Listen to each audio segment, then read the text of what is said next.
That was a day off for the Brewers on Thursday, which means it gives us an opportunity to bring in a guest, Hunter Baumgardt from 97.3 The Game. He's their Brewers Insider. We'll get to him coming up next and throw a few things off of him. Are the Brewers going to turn this thing around? That's the million-dollar question in Wisconsin these days. All that more coming up next on this edition of the Locked On Brewers.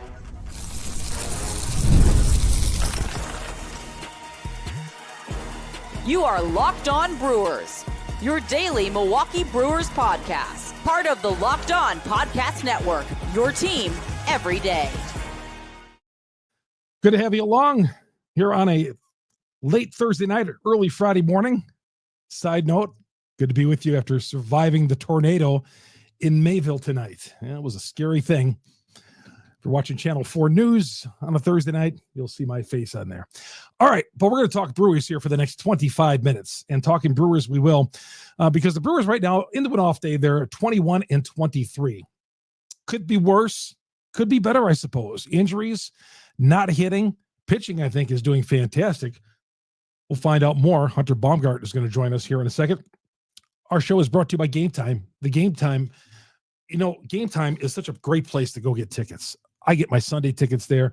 Today's episode always brought to you by Gametime. Download the Gametime app, create an account, use the promo code LOCKEDONMLB, $20 off your first purchase at Gametime. All right, let's bring in my man, Hunter Baumgardt. And I appreciate you, Hunter, on your night off. You're a 7 days a week guy, and I know you're working at the station today, producing over there and doing the show. But thanks for coming on here on a late Thursday night. Absolutely. No, anytime I can talk Brewers with you, I'm happy to do so. So it's a day off and looking at another homestand and see if the Brewers can turn things around. How about that? The Twins. I was glad the Twins won on Thursday. I'd like to see them come in here with an 11-game winning streak and see if Brewers might cool them off, because I don't see Minnesota, stranger things have happened, getting out of here with a 14-game winning streak. That's the way I look at it.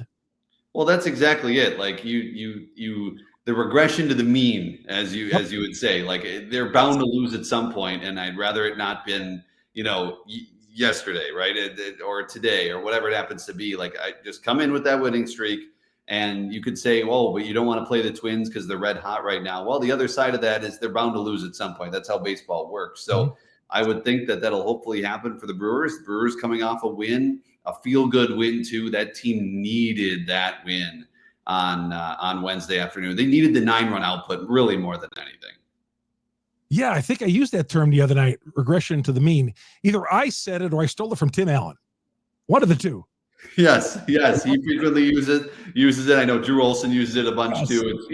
It's what that baseball thing. It's like all of us baseball people like to use that. Yes, especially us old baseball guys who've been around the game for way too long. All right, so they're 21-23. HB. So far to this point, I'm thinking I'm surprised that, considering all the drama so far, and I'm talking injury drama, that they're only 2 games under. No, yeah, you're right. I mean, it's just the injury. Unfortunately, it's becoming the year of the injury. It really does feel that way when you look at the entire starting rotation. Jose Quintana is just the latest guy to go on the injured list on Wednesday, and now you really look at your starting rotation. Freddie's really the last one standing now that has not gotten hurt from who you projected to have as in your rotation to start the season. And we said that a month ago when Quintana was not in this rotation to start the year because he had to still build up in Arizona. That he comes back, and now he's got the shoulder impingement. And so hopefully that is a short-term, miss a few starts, get back kind of thing. But boy, just when you kind of thought they were settling in here, with Freddie, Jose Quintana, not only, is it a loss because it's a veteran pitcher, but he's been really good for the team, save for like one outing against the Cubs. Otherwise, it's been really good. And then you're really starting to settle in here with Chad Patrick. Obviously, has been consistently good. Priester had a nice outing in Cleveland. So you were settling down, and Woodruff and Savali are on their way back in that starting rotation. But now all of a sudden, Jose Quintana goes on the IL, and Woodruff is unfortunately delayed. So the year of the injury unfortunately it just continues, because it's tough to blame a year on injuries, a down year on injuries, but it's hard not to right now. The flip side of that, the starting rotation's actually been the kind of the best part of this team so far. Mm-hmm. Yeah, I hear about the Miz Jacob Mizorowski doing well. Why isn't this guy on the roster? The Brewers aren't doing everything. It's not the rotation. The rotation has been great. I don't think the rotation gets enough credit on just how amazing they've been so far, HB. Oh, 100%. I mean, they would not be 21-23 if this rotation was what we kind of feared it to be at the start of the season with all the injuries. And you thought, okay, you hope that Nestor Cortez is going to give you what Nestor Cortez, has given teams in the past. You hope that Savali did what he did last year for you.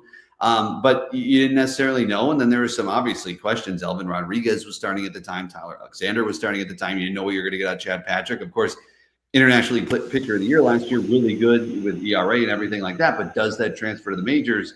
And sure, along the way, Tyler Alexander's moved to the bullpen. Elvin Rodriguez is no longer at the major league club. But other than that, and I think that then caused the Quinn Priester trade. But Priester's done okay. He's kept you in ball games. And the offense just hasn't obviously been producing very well. So that starting pitching unit has actually kept you in most of these games. And if they weren't, I think they might be 5 games under 500 right now because of the way the offense has been. See, I was worried. I was like last week in the podcast, I was saying, well, I'm worried the Cubs are going to just bolt ahead of everybody. And the Cubs aren't exactly doing that right now. I thought they were on the verge of going 10 games over. And then, you know how that works, 15 games. And the Brewers, though, they're keeping the Brewers in it. But the Brewers have to get this thing over the 500 mark. They got to get on a roll here. I've been saying this for a while, but they just can't seem to get things going. Are they good enough at this point, though, Hunter, to get on a roll? That's a good question. I think the potential of the offense is there, partly because of what we saw last year and what we know William Contreras can do at the plate and what we know Christian Yelich can do. It doesn't have to be MVP Yelich, but hitting 205, it has to be better than that. So you know what they can do. Rhys Hoskins has been the guy so far. I mean, he's been really good. Another year, removed from that ACL injury has clearly done some more wonders for him. Not that he was bad last year, but he's been producing more. Jake Bauers has arguably been your best hitter outside of Rhys Hoskins. So those are some bright spots. But Jackson Chourio has scuffled at times. He had a pretty good road trip, at least in that Cleveland series. Offensively, he was good. Defensively, obviously, we could talk about that. But offensively, it's that core of the order. Pat Murphy said it the other night. That core, I think he said it Tuesday night after that loss. The middle of that, the heart of the order, as he called it, that's what has to carry this team. The Yelich, the Contreras, the Hoskins, the Chourio. If those guys are going, then the offense can go. But so far, most of those guys have not. What do you think? We haven't talked much about Chourio, and I lay off him because he's only 21 years old. But what do you think of his sophomore season so far? Yeah, he's been swing happy at times. He's he told us and he told everybody that he's got more confidence heading into the season. And how couldn't you, right? You now have proven to yourself that you can play in the major leagues, and do pretty darn well in the major leagues as well. So once you prove that, you have to have more confidence coming into year 2. I think he kind of took that and kind of swung at everything, and now it's kind of breaking news whenever he walks. Now, there were some better at-bats. He was working counts a little more in that Cleveland series.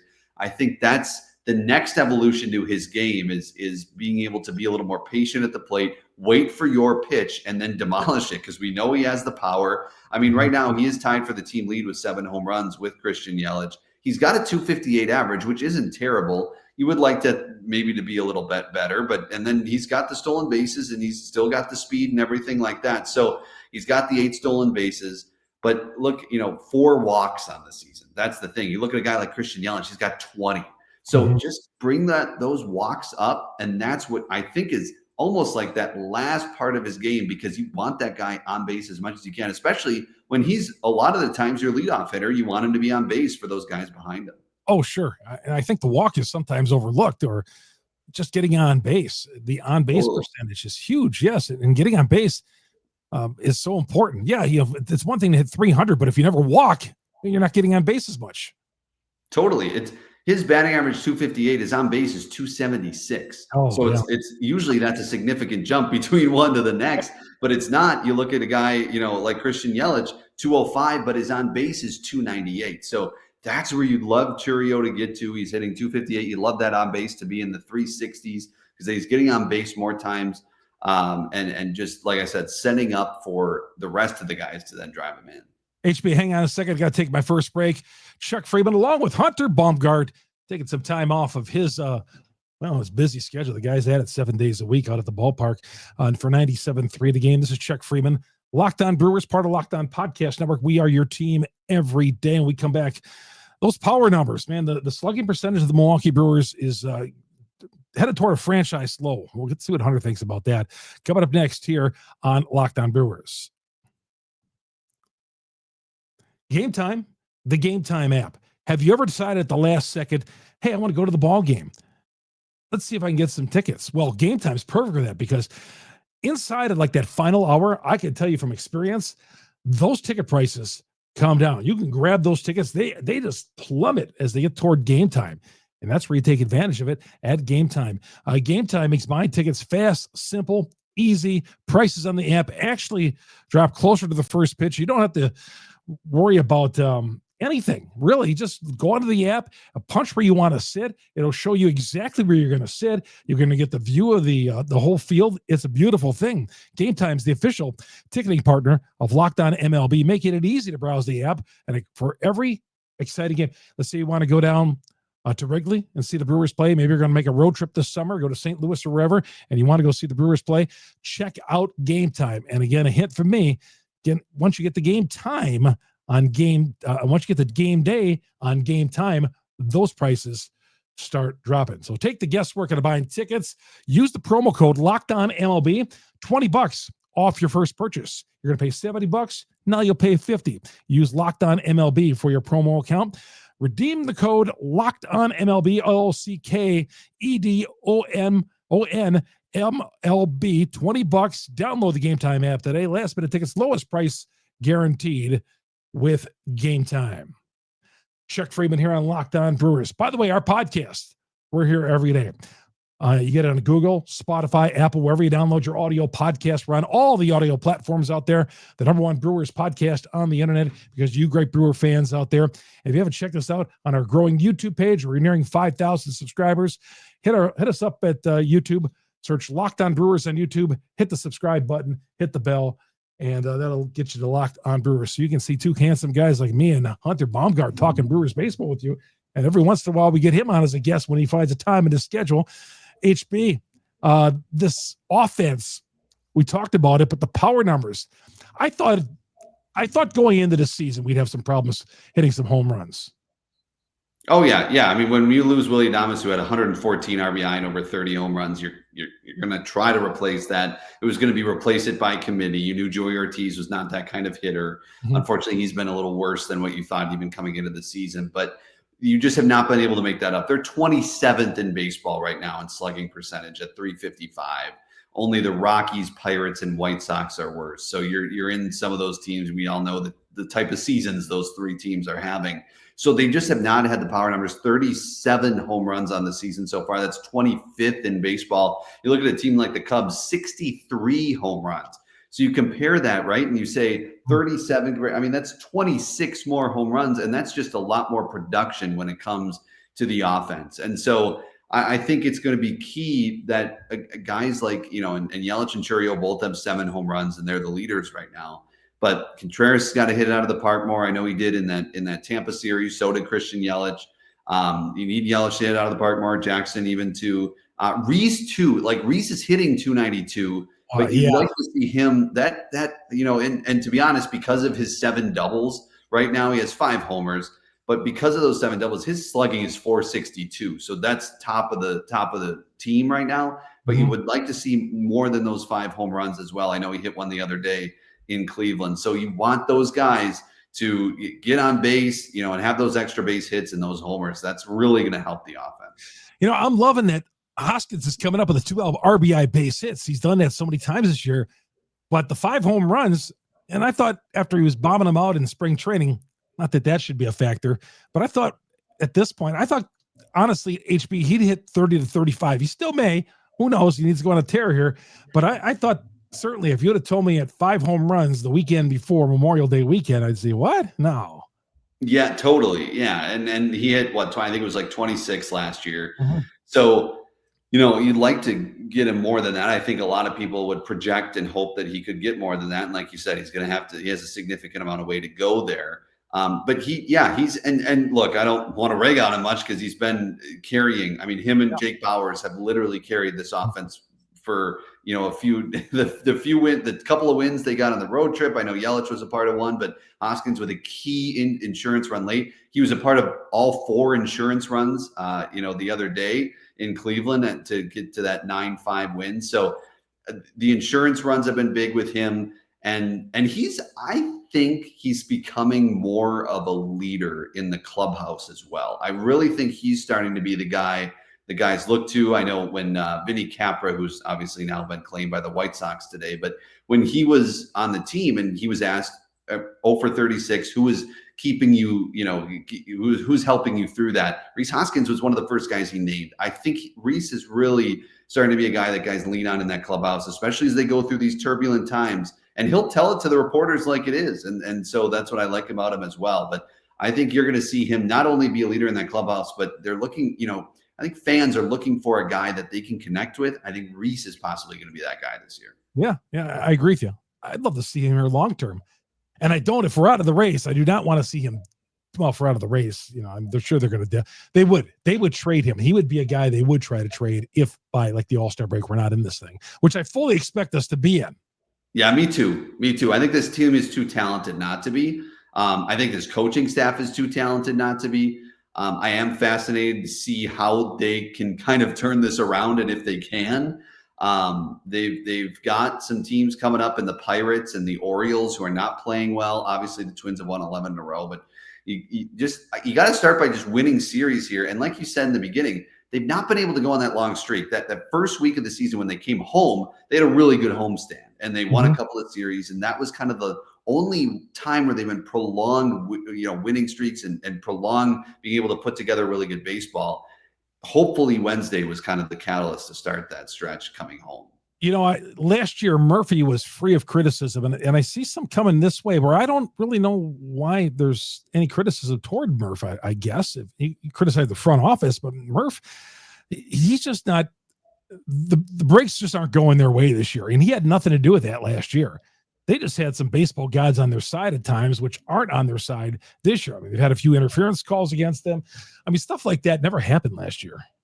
Yeah, you're right. There was a lot of breaks going, and it just, and I don't want to say that they won 90 plus games because, of a lot of breaks. They're also good. Playing fundamental baseball, which that's part of the reason they're not playing as well this year is because of just the fundamentals at times have just been not as good as last year.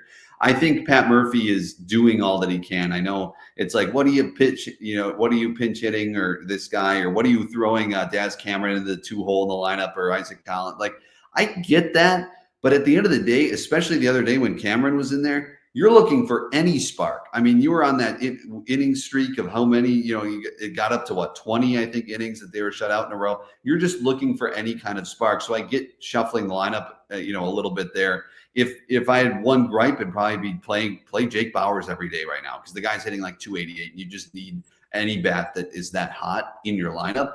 Otherwise, yeah, he's doing what he can. He's trying to, he's pitching his top guys in that bullpen a lot. Even in, they're up by a significant amount of runs on Wednesday, obviously, until the Ramirez home run late, but he was using his main relievers. And I think he's trying everything he can, pull out all the stops. I know he's benched some players, which has been an interesting side to him that we didn't see last year, but last year they started out hot and never really stopped. So I think he's doing fine and doing the best he can right now. Well, what is Daz Cameron doing in the 2-hole guy? Earlier last week it was, or earlier this week it was. Yeah, it was. Yeah, I think the second game in Cleveland. Yeah, second game in Cleveland. I was like, come on, and I hear you. He's looking for a little magic to do whatever and all that. But you touched on something that Murph, the pulling Tobias after 2 innings, and the benching Frelick and all that. Who's next? Or did he send his message on there? That was like a 5-day span where he was just pulling guys. He was just angry. Totally. And I think he realized that was a critical point in the season. If they didn't go on that 3-game winning streak, I think they won the finale against St. Louis and then Was that when and then they won a couple in Chicago. Yep. So like they needed that, and their offense started heating up. And that was after that Saturday game where he benched Durbin and Frelick. And I think that kind of sent a message there. And obviously the Tobias Myers situation is fascinating. And I'll be eager to hear what he says, coming up after his start this weekend, because he was in a situation where it sounded like Matt Arnold said to reporters on Sunday in Tampa, hopefully he can help us in the second half. So they were expecting to send him to AAA for what seemed like a couple of months, and then he has to be back within a week. And that's going to be fascinating to see. Like, if he starts pitching really well, it's going to be like, okay, what was really the reason that you sent him down? Like, it's going to be fascinating to kind of watch that play out. And I'm going to touch on that, Hunter, after this quick break. Hang on. One final segment. Hunter Baumgardt joining us from 97.3 The Game. All right, Chuck Freeman here on Locked On Brewers, part of the Locked On Podcast Network. We are your team every day. Good to have you along here on Locked On Brewers. And this episode is brought to you by FanDuel. FanDuel, America's #1 sports book. And I'll tell you what, their FanDuel live betting is awesome. Man, it is awesome. And especially for these NBA playoffs, let's say you like a heavy favorite. Let's say, I don't know, you like Oklahoma City. They're down by 10 against Denver. Well, you love OKC. Well, you're going to get a better number there than you are before the game. And that's where you could really add up some winners. Plus, a $200 bonus in bets when your first $5 bet hits. So all you got to do is place your first $5 bet and it wins. You're going to get $200 in bonus bets added to your account. Not $20, but $200. Head to FanDuel.com today and check them out. Look it over. There's so many things that go on right there. There's the Stanley Cup playoffs, of course, baseball in the day, sports going on 24 hours, of course, and the NBA playoffs. I'll tell you what, again, the live betting, you are going to love it on FanDuel. Make every moment more with FanDuel. FanDuel, the official sports betting partner of the NBA. Chuck Freeman here on Locked On Brewers, and down the stretch we come, Hunter Baumgardt. Hunter, the Tobias Myers situation. They pulled him in that second start after 2 innings. I don't know what's going on there. I thought they really loved him. I don't know if they're playing some games to him, give him some tough love. I don't know. I don't know why he was even down in AAA to begin with. Yeah, it was just very interesting. I think, we never really got a specific explanation for it. There was, a little bit, and they just wanted to work on some things, etc. I think, and I'd have to go back to see what the general manager, Matt Arnold, said last Sunday. I can't remember the exact wording of what he said when they sent him down, but he gets the 2 innings in Chicago, and then they bring him in out of the bullpen against the Cubs. He pitches a scoreless inning, and then he has a really good start against Houston. And then, he has the so-so start against Tampa, and he's sent down. It just wild. Now, when we talked to him when he was last home, when he pitched against Houston, he said that, it was a kind of a confidence thing. He just needed to get some confidence back, and really that 1 inning out of the bullpen against the Cubs really helped, because he said you can't think when you come out of the bullpen, you just come in and pitch, and that's kind of what he needed to do. I think he was overthinking it a little bit. And then he has of course he had a really good outing against Houston, so against the Rays. I think what they're looking at is you can't walk people. That's kind of what Pat Murphy's main message was after that start on Saturday against the Rays.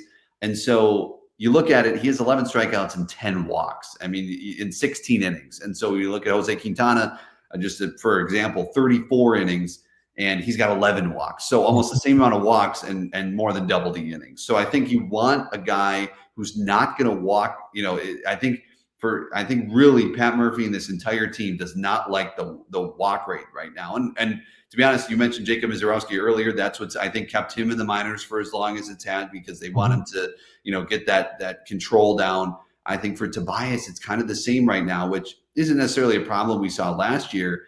But, last year he had so-so starts to start the season. They sent him down, and funny enough, and not funny, but as reality would have it, Robert Gasser was the one who got hurt last year, for him to then come back up and be kind of forced into that rotation. And then he took off from there, ends up starting game 3 of the wild card series. So I think that could happen again this year. Hopefully history repeats itself, but I think Tobias is better than a AAA pitcher. And I don't think he's shown that he isn't. And I'm glad that it'll get, by necessity, they'll get a little more look at him. Hunter, before I let you go, got 3 with the Twins. We talked about their 11-game winning streak. Baltimore, who the Twins just swept Monday through Wednesday next week. Big homestand coming up here. And again, they're playing one hot team and one not so hot team. Exactly. So, yeah, you hope that as we mentioned, the regression to the mean, or a loss has to happen at some point. So hopefully the Brewers can snap that streak for the Twins. I was really hoping that we'd see a Brandon Woodruff start this weekend. It was going to line up perfect a Saturday night in front of the home crowd at American Family Field for Woody to return. It would have been awesome. Feel for that guy, because now after such a long battle with the shoulder, now he's got to battle the ankle. Hopefully he's back soon. But yeah, start with the Twins, take 2 of 3. You got to start winning series to try to hang in there. Like you said, the Cubs have opened the door a little bit. I think they lost the series to the Mets. I think they ended up winning the series against Miami this week, but they did lose a couple of days ago. They gotta, just like you said, just stay in it. And hopefully when you get that rotation guys back, I think they're missing the defensive Perkins. They're who hopefully Mitchell can hit a little bit better when he returns. But I think you just kind of have to stay afloat now. But staying afloat isn't 2 games under 500. Staying afloat is 500 or a little better than that. That's my guy, Hunter Baumgardt, Brewers Insider for 97.3 The Game. Get him on Twitter, on X, Hunter Bon Air. Hunter, Bonair. I always chuckle for that. I don't know. I know. It's Hunter B on air, but once I did it, I realized that it's Hunter Bon Air. But I've kept it for all my socials. So you can follow me on Instagram, TikTok, whatever you're on. Does a great job anyway, and he sits 2 seats down from me in the press box at Brewers game. Hunter, always great talking to you. Appreciate all your work you're doing and the coverage and all that you guys do. And we'll talk to you real soon, my friend. You bet. See you at the park.